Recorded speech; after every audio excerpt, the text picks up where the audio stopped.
Book of Esper के episode number 724 की starting में हम लोग देखते हैं कि जूफेन के पीछे सिक्स्थ प्रिंस और उसके पीछे लियानेर और लुईफेंग आ चुके थे और जूफेन उन्हें देखकर बोलता है तुम लोग मुझे फॉलो क्यों कर रहे हो। यहाँ पर जो कंसीलिंग अरे है और जो सेक्रेड स्टोन्स है इन्हें देखकर तुम ये बता सकते हो कि ये ऐसी जगह नहीं है जहाँ पर तुम्हारे सेक्ट तुम्हें आकर बचा सकते हैं। ये एक ऐसी जगह है जहाँ पर हम रियल एक्सपर्ट्स को फेस करने वाले हैं और अगर तुम यहाँ पर और भी अंदर आने वाले हो तब तुम अपने लाइफ पर गिव अप कर सकते हो। जूफेन की बात सुनकर सिक्स्थ प्रिंस हंसते हुए बोलता है सर जू, जैसे कि मैंने आपको बोला था कि आप जहाँ भी जाना चाहेंगे मैं आपको वहाँ पर ले चलूँगा, तो मैं आपको बीच रास्ते में कैसे छोड़ सकता हूँ। तो जूफेन उससे बोलता है मैं बचा हुआ रास्ता अपने से भी कवर कर सकता हूँ, मुझे तुम लोगों की ज़रूरत नहीं है। और लियानेर भी रीजन देने लगती है कि वो यहाँ पर क्यों आई है। वो बताती है कि उसने क्राउन प्रिंस को ऑफेंड कर दिया है और एम्परर ने ये बोला है कि इस जगह पर ग्रेट कैलेमिटी छुपी हुई है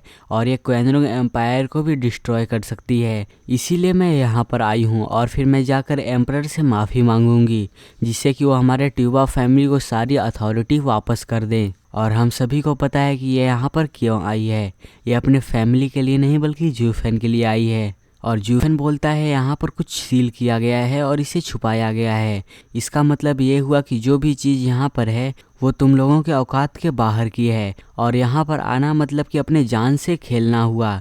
और ट्यूबा लुईफेंग तुम यहाँ पर क्या कर रहे हो। तो ट्यूबा लुईफेंग बोलता है मैं इसको बचाने के लिए आया था। उसकी बात सुनकर जूफेन बोलता है मजाक करना बंद करो, वैसे भी तुम्हारा रीजन उतना सेंस नहीं बना रहा है और जल्दी से इन दोनों को लो और यहाँ से चले जाओ। और सिक्स्थ प्रिंस और लियानेर वो दोनों साथ में बोलते हैं कि नहीं हम नहीं जाने वाले हैं, हम तुम्हारे साथ ही आएंगे। और फिर लियानेर जूफेन से पूछती है आखिर ये और कितने अंदर तक जाने वाला है, हम यहाँ पर फ्लाई भी नहीं कर सकते हैं, इसीलिए हमें एक रफ तरीके से लैंडिंग करनी पड़ी। और सिक्स्थ प्रिंस भी जूफेन से पूछता है सर जू, हम लोग यहाँ पर आए थे तो हम लोग यहाँ पर गिर गए, लेकिन आप क्यों नहीं गिरे। तो जूफेन बोलता है क्योंकि यहाँ पर एक स्पेशल अरे लगी हुई है और ये अरे उड़ने से प्रिवेंट करती है और ये स्पेशल बाइंड अरे ये सिक्स्थ ग्रेड की अरे है, लेकिन सेवेंथ ग्रेड के नीचे की अरेज इथेरियल स्टेज के एक्सपर्ट्स को कुछ भी हार्म नहीं कर सकती हैं और क्योंकि मैंने अपना सोल बना लिया है इसीलिए ये अरे मुझ पर काम नहीं करती है।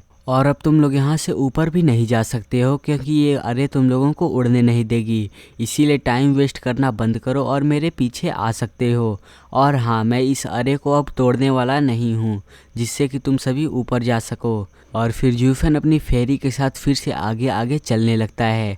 और फिर कुछ देर बाद लुईफेंग रास्ते में जूफेन से पूछता है जूफेन आखिर तुम्हें इस टनल के बारे में कैसे पता चला जो कि इस इम्पेरियल पैलेस के पीछे है। तो जूफेन उसे बताता है कि जब हम अंत तक पहुंचेंगे तब तुम्हें भी पता चल जाएगा और ये सभी काम एक इथेरियल स्टेज के एक्सपर्ट का ही हो सकता है। तो लुईफेंग पूछता है तुम लेकिन इतने श्योर कैसे हो सकते हो। तो जूफेन उसे बताता है कि कोई भी अरे अपने लिए नहीं बनाता है, उसने सिक्स्थ ग्रेड की अरे प्लेस की है, इसका मतलब है कि वो एक लाइन डिवाइड कर रहा है इथेरियल स्टेज के एक्सपर्ट्स के बीच और रेडिएंट स्टेज के एक्सपर्ट्स के बीच। और क्योंकि इस दुनिया के लोग मैक्सिमम रेडिएंट स्टेज या फिर उसके नीचे ही हैं इसीलिए यहाँ पर कोई भी नहीं आ सकता है। इसका मतलब ये हुआ कि जिसने भी ये अरे सेटअप की है वो नहीं चाहता कि इथेरियल स्टेज के नीचे कोई एक्सपर्ट यहाँ पर घुस सके, या फिर ये भी हो सकता है कि वो सिर्फ अपने आदमियों को ही अंदर आने देना चाहता है। तो लुईफेंग पूछता है क्या अपने लोगों को।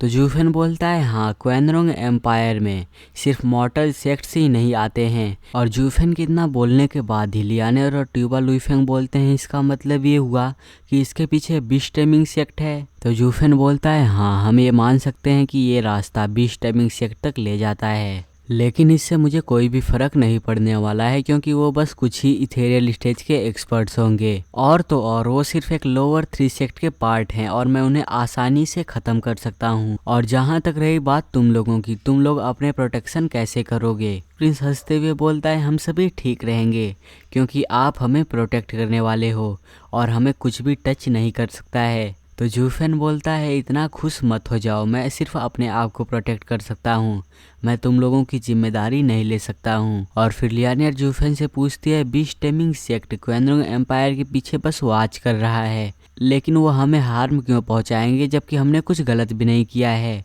और तो और वो एक राइटिया सेक्ट के अंदर आते हैं और ट्यूबा लुईफेंग भी यही बोलता है कि हाँ, अगर हम बीस्ट टेमिंग सेक्ट से मिलेंगे भी तो हम ये बोल देंगे कि हम सभी इस टनल में गलती से आ गए हैं और फिर हम अपनी आइडेंटिटीज़ को बता देंगे कि हम कहाँ से आए हैं और हम तो कमांडर के बेटे हैं, तो कम से कम वो हमें तो छोड़ ही सकते हैं। लुईफेंग की बातें सुनने के बाद सिक्स्थ प्रिंस और जूफेन वो दोनों हंसने लगते हैं और जूफेन हंसते हुए बोलता है, तुम्हें क्या लग रहा है कि इस टनल को इतना हिडन क्यों किया गया है? चाहे कोई राइटियस हो या फिर डिमोनिक सेक्ट हो, उन दोनों के पास चीजें होती हैं छुपाने के लिए, लेकिन जब कोई उस हिडन जगह के अंदर आ जाता है तब उसको मारना एक नॉर्मल सी बात होती है। तुम लोगों को ऐसा नहीं लगता है? और सभी लोग आगे बढ़ते बढ़ते बातें कर रहे थे और फिर सिक्स्थ प्रिंस भी हंसते हुए बोलता है, तब तो हमें सर जू को ट्रस्ट करना होगा जिससे कि वो हमें बचा सकें। तो जूफेन बोलता है, जैसा कि मैंने पिछली बार कहा था, मैं सिर्फ अपने आप को ही प्रोटेक्ट कर सकता हूँ। तो सिक्स्थ प्रिंस बोलता है, मुझे तो ऐसा नहीं लगता है, आप हमें प्रोटेक्ट कर सकते हो लेकिन हमें करना नहीं चाहते हो। और मैंने ये भी सुना था कि जब आप डबल ड्रैगन मैनर में जा रहे थे तब आपके ऊपर यूनिवर्सल राइटिया सेक्ट ने अटैक कर दिया और फिर आपने उन मिस्टिकल हेवन सेक्ट की तीनों लड़कियों को बचाने के लिए अपने जान को खतरे में रखा और उन सभी को भागने में मदद करवाया एक ट्रू हीरो की तरह। और सर जू, मैं आपका बहुत ही बड़ा फ़ैन हूँ, इसीलिए मेरे पास इतनी इन्फॉर्मेशन तो होनी ही चाहिए। और लियानेर भी सारी बातें ध्यान से सुन रही थी और ये सुनने के बाद अपने मन में सोचती है, ऐसा किसने सोचा था कि कोई जूफेन के जैसा दूसरों के लिए अपने आप को सेक्रीफाइस कर देगा। तो जूफेन सिक्स्थ प्रिंस से बोलता है, ये फेक है, तुम्हारे हिसाब से अगर मैं उन सभी को बचाने के लिए वहाँ पर रुक गया था और फिर वहाँ पर मर भी गया, लेकिन मैं यहाँ पर अभी भी खड़ा कैसे हूँ? तो सिक्स्थ प्रिंस बोलता है, जब सर जू कुछ करने की ठान लेते हैं तब उन्हें कोई भी नहीं रोक सकता है और अगर सर जूफेन किसी को बचाना चाहते हैं तब उसे कोई भी नहीं मार सकता है। उसकी बातें सुनने के बाद जूफेन अपने मन में सोचता है, अगर मैं इतना ही महान होता तब मुझे हेवनली सोरन से डरना नहीं पड़ता और मुझे किंग चैन को भी नहीं छोड़ना होता। और जूफेन यही सोचकर उदास हो रहा था कि तभी उन्हें आवाज़ें सुनाई देने लगती है और फिर वो लोग अपने स्पीड को बढ़ा लेते हैं और ऐसे जगह पर पहुंच जाते हैं जहां पर कई रूम्स बने हुए थे और उस एक रूम के अंदर से लाइट निकल रही थी और फिर वो सभी जिस रूम में से लाइट निकल रही थी उसके पास जाते हैं और फिर लियानेर उस रूम के अंदर देखती है और वो देखती है तो उसे क्या दिखाई देता है कि कोई वहाँ पर काम कर रहा था और क्या काम कर रहा था ये तो आप लोग भी देख ही सकते हो।